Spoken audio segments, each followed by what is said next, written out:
Hello, everyone. Welcome to your newest episode of the Cosmic Matrix podcast with your host, myself, Laura Matsu, and my husband, Bernhard Gunther. And today we are going to speak about a much discussed topic, which is how to protect yourself from psychic attacks. So, the topic of psychic attacks was also referred to as spiritual attacks in some religions. I find that it used to be quite taboo or esoteric to speak about, but now it seems there's a lot more conversation around this, especially in spiritual communities. But while psychic attacks are definitely a real phenomenon, we've also noticed in our own experience that many things can be mistaken for a psychic attack, which are maybe stemming from somewhere else. So in this episode, we're going to cover what is a psychic attack, what are the sources of them, how to identify psychic attacks, and how to protect yourself from them. And for those who are new to our podcast, we always offer a second hour where we go deeper. And on that second hour, the second hour is only for members. So if you'd like to sign up, you go to veilofreality.com/membership, or you just go to veilofreality.com and you can get a option in the drop-down menu to sign up as a member. And on that second hour, we're going to talk about some more advanced knowledge about how to protect yourself against psychic attacks. We're going to talk about the rebound effect and how your own projections towards others can actually come back around and attack you and feel like a psychic attack. We're also going to speak about some reasons that we've noticed that some people may experience psychic attacks more than others, what makes you vulnerable to them, and cover some more advanced techniques for dealing with them, as well share some personal experiences that we've had with psychic attacks. So before we get into that, I just have a short announcement. We are currently in a round of Embodied Soul Awakening, which is our 3-month psycho-spiritual group coaching program, which we host live with online learning content and weekly calls. Really great group we have this time, and we are going to be doing one more for 2023. Well, almost one more for 2023. It's going to run mostly in 2024, but we will start taking registration for that last round, which will start sometime late December, early January. We will start taking applications for that very soon. Again, we have a lot of people on the waiting list. So if you want to be added on the waiting list and be notified first, go to www.thetimeoftransition.com and you can get added to the waiting list. And last time, I think we basically filled up on the people who are waiting on the waiting list on its own. So if you want to join, I highly recommend going on the waiting list so that you can be notified first when we open registration. So again, you go to www.thetimeoftransition.com to do that. All right. So let's just go into it. So I just want to give a little primer. So why do we talk about this? Because something you're not going to hear in any conventional psychotherapeutic context, for most of them actually, is that psychic attacks aren't real. You might get diagnosed with schizophrenia if you tell a psychiatrist about them.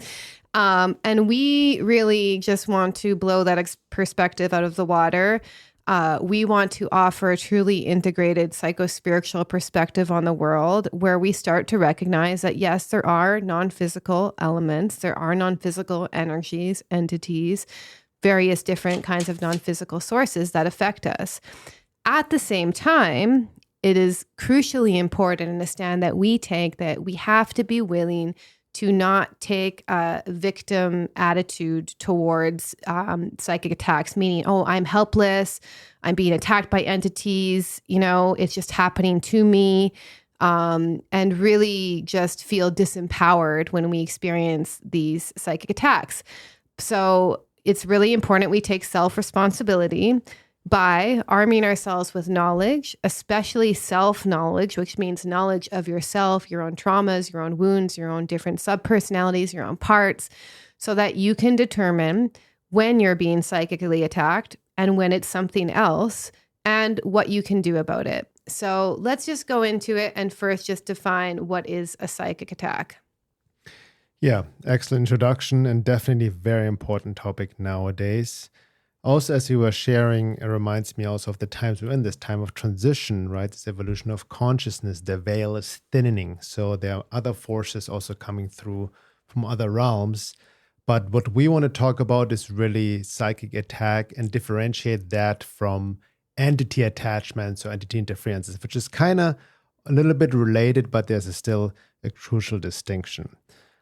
So in a nutshell, a psychic attack is basically a non-physical attack or interference coming from an outside source, outside yourself, and is attacking you basically through your own mind. And it can manifest through thought injections, creating all kinds of negative thought forms within yourself, which then correspond to negative feelings such as depression, or just feeling irritated, fear, paranoia, very typical for any form of psychic attacks. And it can also manifest in the physical body, in all kinds of body pain, stomach ache, pain, headache, low energy, tiredness, all of that.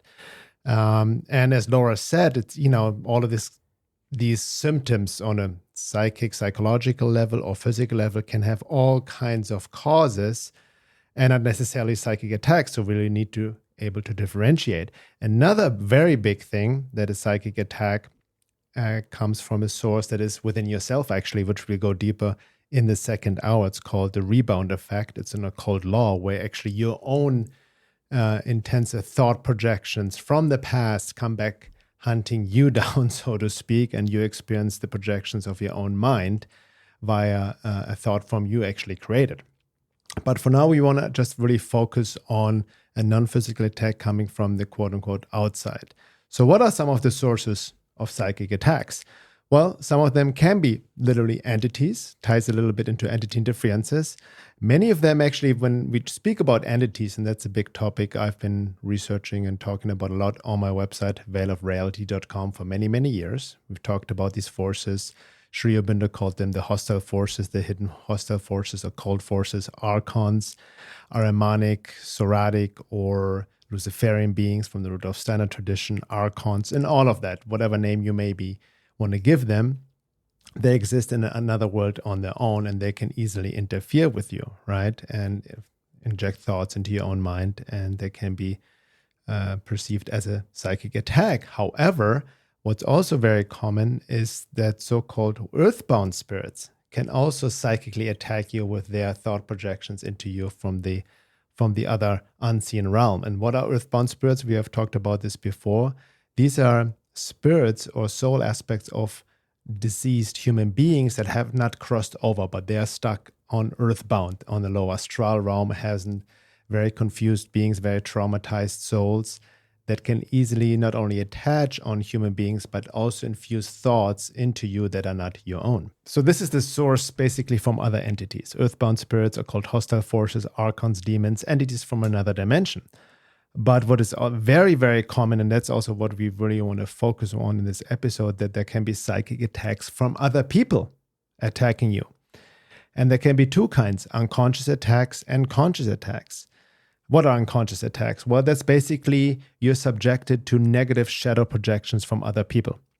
And they don't have to be verbal. They can even just think very hateful, angry, vengeful thoughts about you, and you can perceive these thought forms that come to you as a psychic attack, because you have to always understand in the ether, in the astral realm, where all the thought forms linger and move around and are created, they're beyond time and space. So you can receive a thought form attack as a psychic attack from somebody from the other side of the world, because he or she is just very much focused on you and really thinking just very negative thought projections about you, basically negative shadow projections that can easily be perceived as a psychic attack. For example, resentment, hate, anger, envy, jealousy, right, from other people directed towards you can manifest as a psychic attack.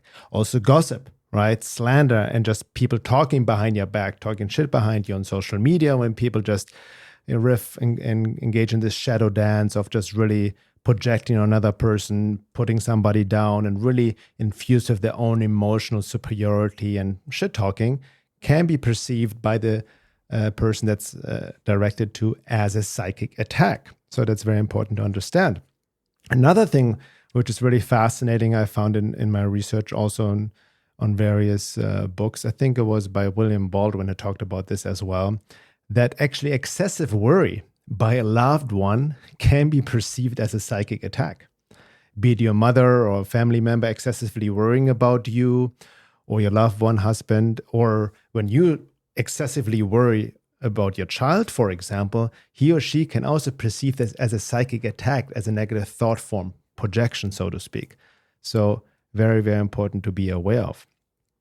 And then conscious attacks obviously ties into black magic, right? Where black magicians, left-hand path followers literally create thought forms, evil, negative thought forms to put curses on other people and spells. And they can also be, obviously, the classical curse is a psychic attack in itself. And they can also put spells on places, on certain things, and all kinds of objects that hold the thought form and can then result in all kinds of negative experiences if you have this object in your close proximity or at home. So that's more a conscious attack, right?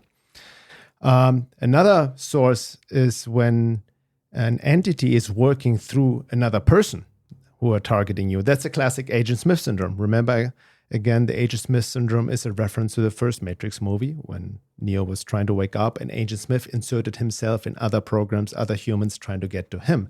So similar, that's actually a very deep esoteric truth that others can serve or act as conduits, as portals for other forces, beings coming through them and attacking you. But it's completely unconscious on the part of the person who's the vessel for another entity or being. Then, as I just mentioned, certain spaces and places also can carry certain energies that can lower your defenses and make you more vulnerable for psychic attacks. And last but not least, the source we got deeper into in the second hour is your own thought forms and projections coming back around to you in the so-called occult law of rebound effect. Yeah. So let's just unpack some of these. So, I would say the more rare cases are for this kind of conscious attacks like black magic, curses, ritual spells. Yes, there are many people who know how to do that, but the average person doesn't know how to create a black magic spell or isn't engaging in any sort of rituals. That does happen, especially if you're around people who are into that kind of stuff and then they turn against you. Even when I was in Peru, it was very interesting because a lot of the shamans there would literally battle each other with black magic out of jealousy or envy and try and put curses on each other, especially if one of the shamans was like making more money than them and they got jealous. So that's a very, very real phenomena that we mainly just don't accept in like Western culture. If you explore other different cultures, like in Peru, even in some forms of Hinduism, it's a common. It's not a common thing, but it's a known thing. It's not like this totally taboo thing, like you're just crazy to think of that.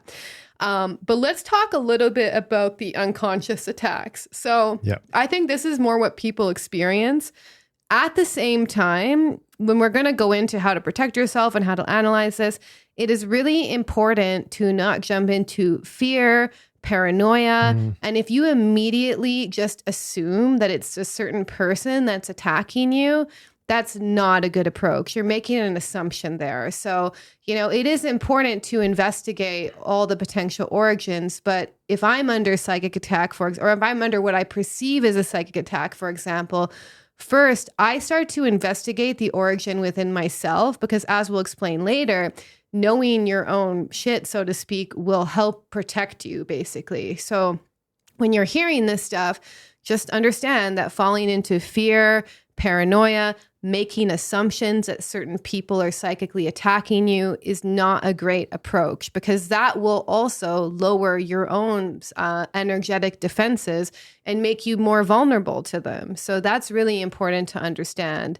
But we also have to realize that, every thought that we create has energy. It can become an entity of itself, and be more conscious about the thoughts that we think about other people. And especially when we have really charged, hateful, feelings towards someone else. Like generally speaking, if you have an issue with someone else, it's best to work it out within yourself to release that emotion consciously rather than just stew on them and think of them and just think of how much you dislike them. That's not going to help you.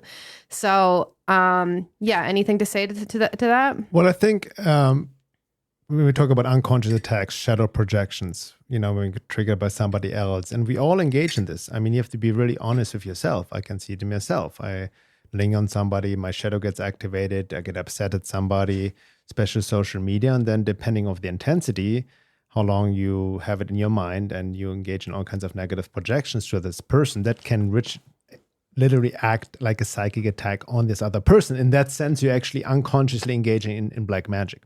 Yeah. But you will also have to deal with the rebound effect, which we'll talk about shortly. But I want to just continue what you just said. So I think we need to understand also how to identify a psychic attack. Yes. And not come to premature conclusions. Oh, I'm psychically attacked. This is a psychic attack just because you have a thought intrusion, feel bad or something. Very, very careful. I see a lot of same fallacy with assuming there's a psychic attack, like many people assume it's an entity that's attacking them or they're attached to them and all that. So like you rightly mentioned, first and foremost, you really need to know yourself and your psyche very well to differentiate it, what is coming from the outside, possibly from another person, or what is your own stuff coming up, your own shadow getting triggered or trauma coming up, or also simply not being in a good shape, or in a good mood, or not feeling good because of what? Bad diet, lack of exercise, lack of sunshine, too much screen time, lack of nature, and all that. That can obviously also contribute to negative thought forms or quote-unquote psychic attack you may be feeling within yourself. So in other words, without knowing and understanding and applying shadow work and trauma work, key points, and work on yourself on a consistent basis, including a consistent meditative practice, I would say, to be able to still your mind, to observe your thoughts. Mm-hmm. First of all, not right away to identify with them. The discernment will be virtually impossible. So this is very key. And as Laura just mentioned, you also need to know the different parts of your personality. Big practice for that is internal family systems. And I remember William Baldwin also emphasized that point in his work on spirit releasement therapy, relating to entities and earthbound spirits, that before you make an assumption that an entity is affecting you, you really have to know the different parts of your personality first. Otherwise, you will mistake that as an entity or as a psychic attack. Yeah, let me just add on to that. So let's just talk about, for starters, having a meditative practice where you can still your mind and not identify with thoughts is critically important, because the mind is a trickster. The mind can come up with a million fearful thoughts. It can come up with a million thoughts about this person hates me, especially if you're carrying trauma, which is typically unconscious until we realize we're carrying it. So that's the first prerequisite, is really critical, is like you have to be able to not be afraid of your own thoughts, for starters, and to be able to witness them, to do self-inquiry processes on some disturbing thoughts you may have. And another key point too, and this is actually kind of ties into a personal story I have. Your shadow being triggered, meaning that you could actually be projecting your own shadow through fear and not liking someone, and then immediately thinking they not like you, which can also be related. Like I see a lot of people who often think that everything is about them. I've even had people who messaged me and I shared a meme on social media and they assumed I was talking to them. So we need to be very mindful and be very aware of making everything about us in the process, which can actually stem from a wound, a narcissistic parent growing up, or a wound to the self. And then knowing your own shadow too, because if we have negative, or if we have fearful thoughts and we just don't like someone, we might think they're psychic. We might assume they're psychically attacking us, but it's basically our own projection towards them. And I just want to also touch on a personal story as well, because the consistent meditative practice is actually not enough. You need to have the psychological knowledge as well. You need to understand the state of your nervous system. You need to understand the basics of trauma therapy and and what a dysregulated nervous system is if you're disassociated. So I had this experience when I was actually in India doing my yoga teacher training, and I was doing 2 hours of meditation a day, and I was doing 2 to 3 hours or more of yoga a day. Like that's a lot of meditation and yoga to doing. At the same time, and I know this is a trigger topic for some people, but I was on a vegan diet, which was making me way more disassociated than I am in this present day. So I've switched my diet since then, but I was extremely disassociated. I was extremely out of body. And most importantly is I didn't have any understanding at the moment of trauma and how it affected me and how it created disassociation and dysregulation. So when I was in a yoga class one day in my teacher training, I experienced extremely intense anxiety out of nowhere. And it could have been a psychic attack. I assumed it was a psychic attack right off the bat. But as you just mentioned, I had a bad diet. I was doing a lot of practices that even though they were kind of spiritually opening me up, they were also disassociating me. And I didn't understand the implications of what's called implicit traumatic memory, where traumatic memory can be stored in your nervous system. And that will show up as like just sudden fear out of nowhere, like you just going into flight or flight. That could point to a memory that happened before you pre-verbal. So before you could speak, before you had your conscious memory recording stuff online. And that kind of stuff came up periodically in my own journey until I started to notice signs of dysregulation, until I started to actually practice more somatic, embodied meditation, and I started to become aware of the state of my internal nervous system. So what I thought was a psychic attack was actually a dysregulated nervous system and a state of disassociation.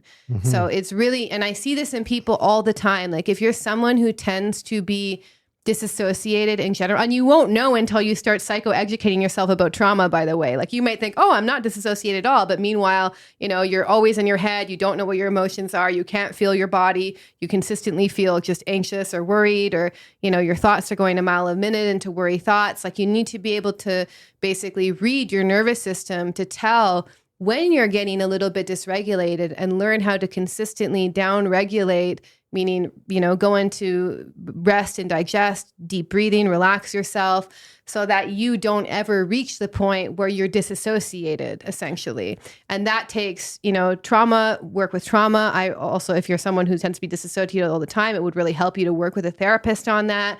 But you need, if you're someone who tends to be disassociated, whether by diet, lifestyle, unresolved trauma, then what you may experience as a psychic attack could just be your own disassociation. Yeah, you mentioned some great points. I want to also add on a little bit. Number one, excuse me, what you said at the beginning, it's very important not to become paranoid that you think other people are psychically attacking you, because you rightly said it ties into being narcissistically wounded. Mm-hmm. So narcissistically wounded meaning one or both of your caretakers have been narcissists, or your childhood needs were not met, so you become hyper vigilant. You cannot really trust people. You are very sensitive to other people's critique, and you think it's something is wrong with you, and then by extension you project it externally that the world or people are against you. Yeah, you take things personally, which are actually not meant to be personal. Exactly. So if someone is like a little bit off with you one day, immediately you think it's like, oh, they hate me. Like you always make it something about yourself. Exactly. And by extension, you can this easily then, when you get to the topic of entities or psychic attacks, that you see entities where there are no entities, or psychic attacks where there's literally no psychic attacks, but it's coming from your own inner wounding, right? Mm-hmm. Number two, thank you for sharing about your experience being vegan or vegetarian, where you're disassociated, bad lifestyle. And this is a whole topic in its own. Many people may get triggered, already triggered by the distortion of that you need to be vegan or vegetarian to be spiritual, and the whole vegan agenda, because from an occult hyperdimensional perspective, it leaves you vulnerable for psychic attack and entity interferences. It's been written in the traditional occult literature. And I even remember Dion Fortune in her occult classic, she was an occultist over 100 years ago, wrote a book, Psychic Self-Defense. She said, especially when you're under attack, or dealing with some sort of psychic disturbance from other people, spells, or what she even said, the very disturbing thoughts from other people projected towards you, or even entities. If you and I don't have a grounded diet, full holistic diet that includes actually meat to keep you grounded in your body, and you're just on a vegetable, vegan, vegetarian diet, you leave yourself more open for attack. Yeah. Because you're more out of body. Yes. And your aura weakens. So it's very important to understand that from an occult perspective, it is not beneficial to be on the vegan diet. And just to be clear, we are here not promoting any specific diet. Everybody has specific needs, but it's to be considered that there have been a lot of distortion and corruption in spirituality and regarding diet for not only hundreds but thousands of years. And when you look into the occult teachings and bring in psychic attacks, hyperdimensional realities, entity interferences, you can see the connection. Okay. Yeah. So now let's cover what actually, what could be a psychic attack, and how it can usually present itself. Mm-hmm. So, it's usually sudden. It can wake you up in the middle of the night. I have a personal experience about that. Or you suddenly start thinking of someone out of nowhere who may be projecting onto you. And this is tricky because, again, don't make that assumption. Don't just assume, I have people, I can't tell you how many people message me thinking that or have messaged me thinking, oh, did you write this about me? And they assume that I'm referring to them. I get it, it's a lot of people kind social media, no? Yeah, we personalize things a lot. So, yeah. And I would also say this is why we're really stressing, having a consistent practice where you're engaging in self-inquiry, you're engaging in inner work, you've resolved any major traumas, any feelings of disassociation, because the discernment is impossible because many of the symptoms can be similar to basically just being in a freeze or traumatic state. Excellent. So I would like to, you want to share your experience, what happened in the middle of the night? Yeah. Okay. So I can share, so let's differentiate between my own stuff and the conditions that happened when I was at this yoga teacher training that I just shared, and a true psychic attack. So, and I don't know who came from it. So that's also another thing, maybe even just get out of your mind where it's coming from, because you might make a false assumption.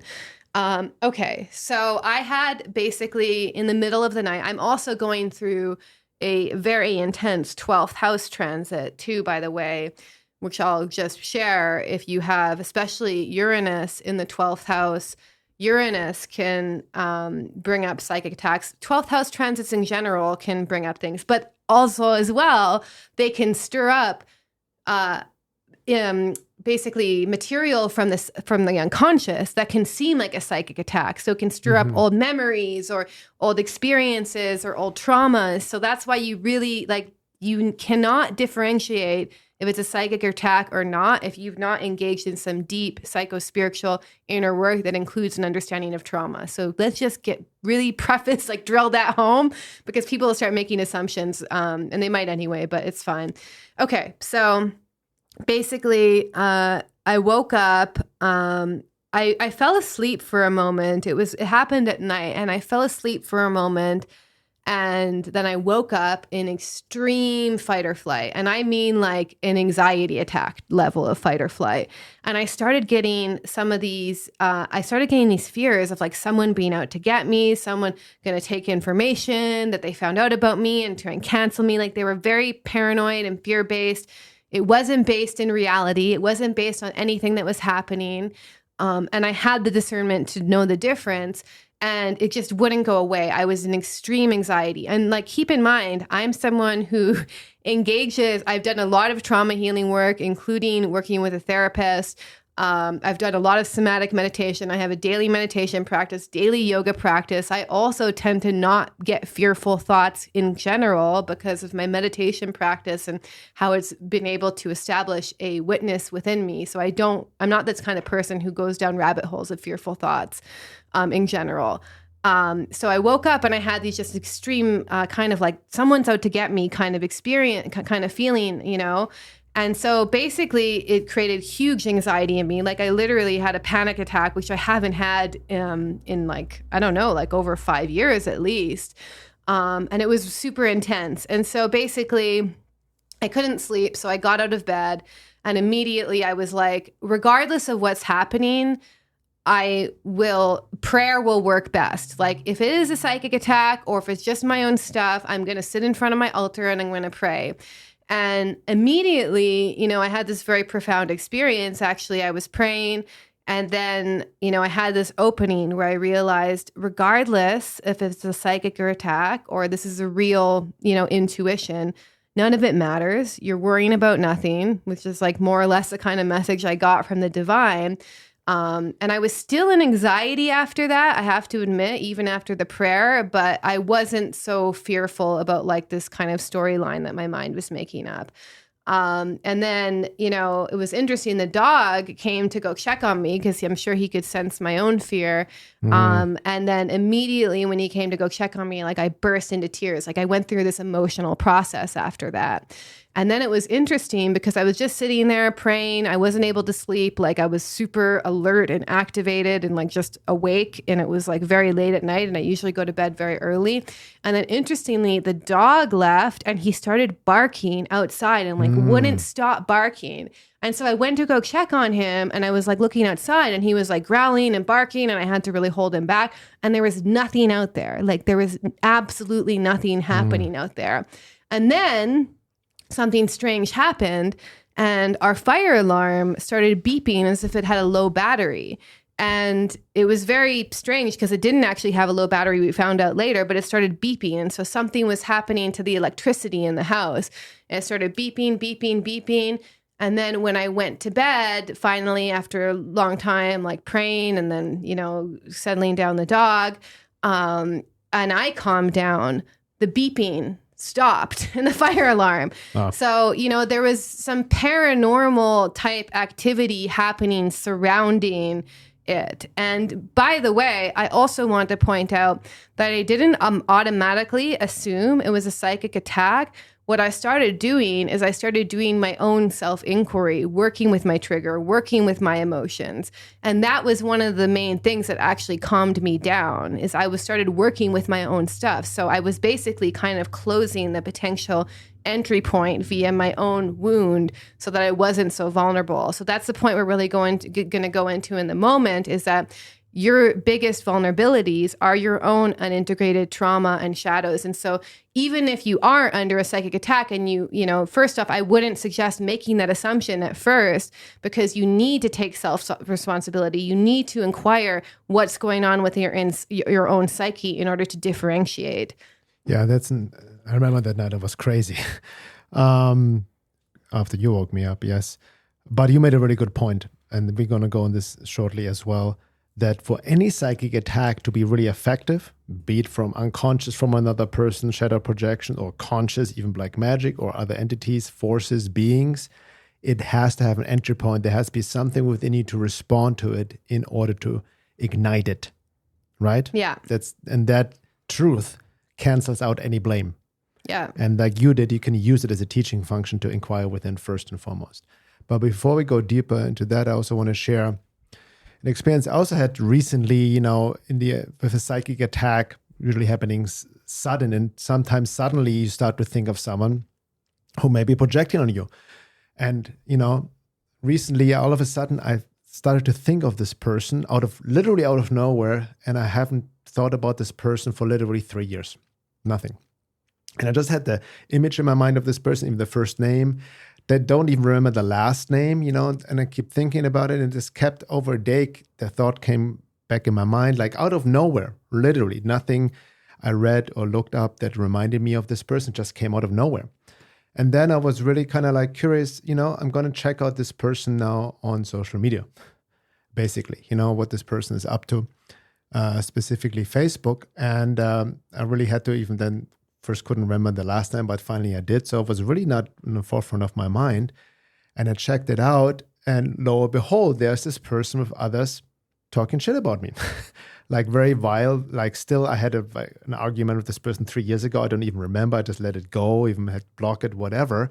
But this person, apparently living rent-free in their mind, was still going on about something or projecting and really, vile personal attacks and this whole douche fest. And that's what I realized I was picking up on, right? In that moment, there was nothing I was imagining because it literally came out of nowhere. I had literally forgotten about all of this. So that's how I tuned into this person. But I also know, again, however it affects me, I need to look within myself. It really hurts me, or there's something brings up within me. There's an entry point and to look within myself a certain insecurity, right? So that's a teaching function. But I also understand the occult law, whatever this person, others were doing in their vile shadow dance and projections and shit talking, it's going to come back around on him and them based on the rebound effect, which we will be talking about. This is just a universal law.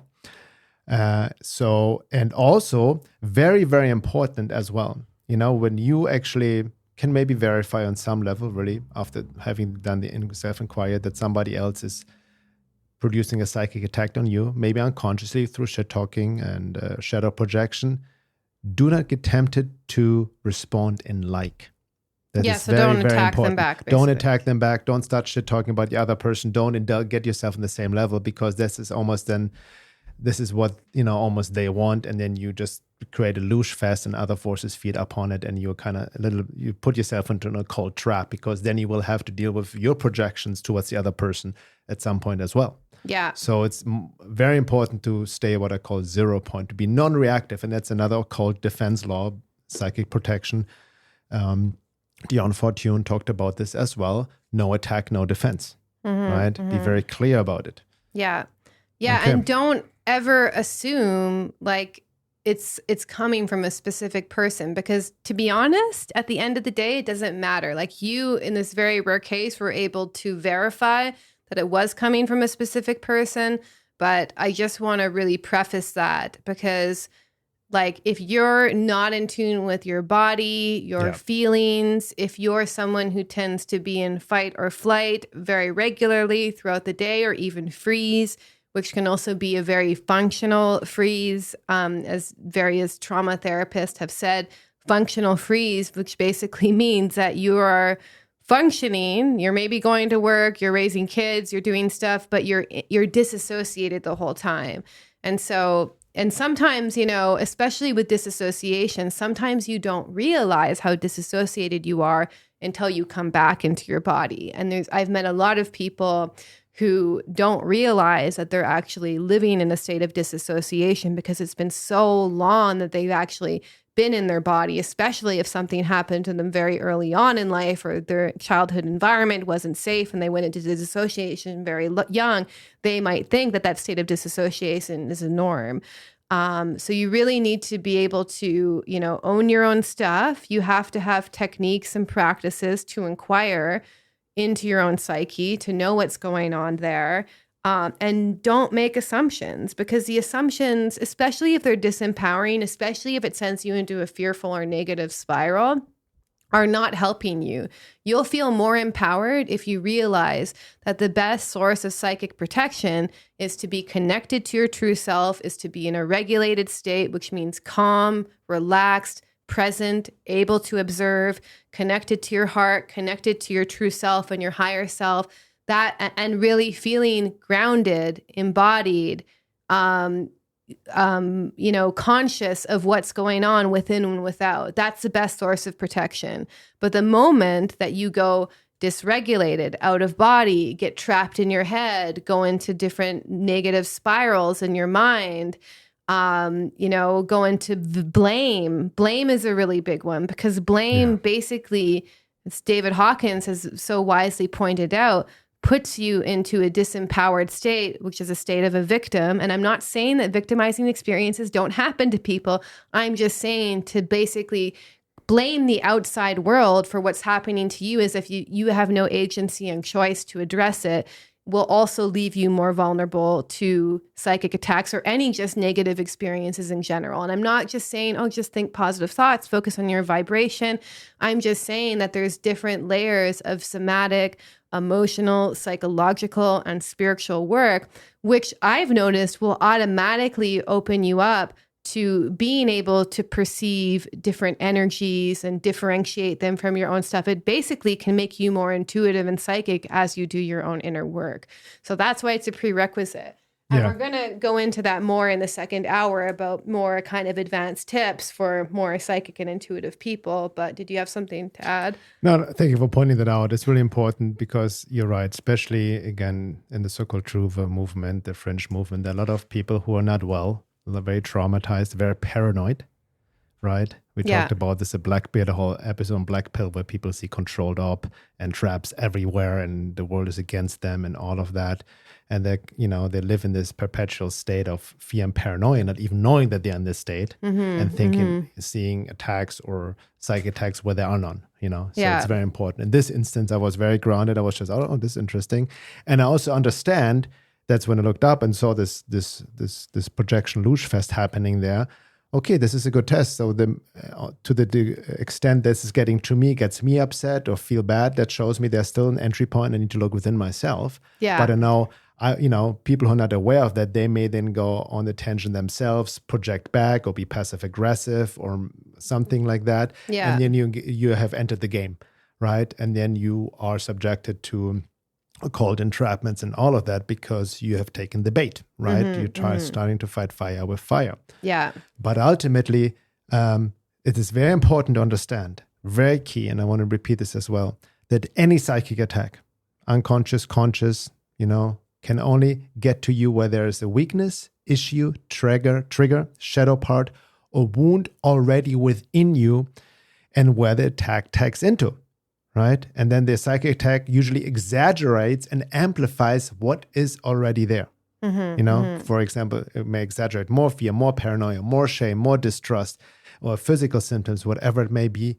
There has to be already a seed there. Which is what was happening to me when I gave this experience of the psychic attack that I had that was causing the fire alarm to kind of glitch out and the dog to bark outside, is that it did tag into an old wound of mine.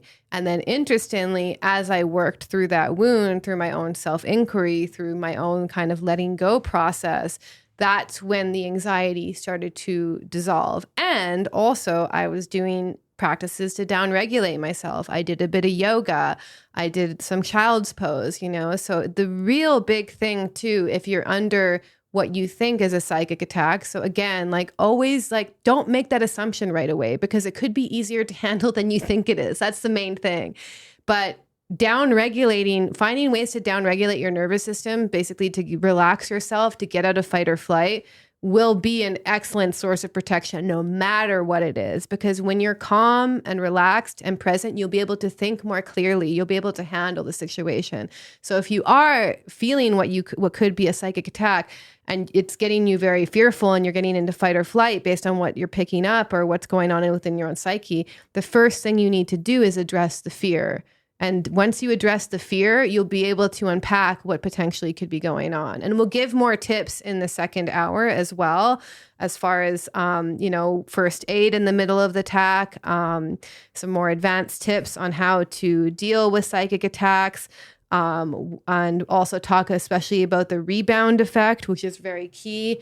And, we're going to speak about the reasons why some people may experience more psychic attacks than others, what makes you vulnerable to them. Yeah. And really share kind of what we do, in general. The main thing is to keep in mind that your own psycho-spiritual health, your own ability to be connected to your true self, connected to your essence, connected to self, will be the best source of protection, because you're going to be at a place where even if people are talking shit about you and sending you hateful thoughts, it will not land on you.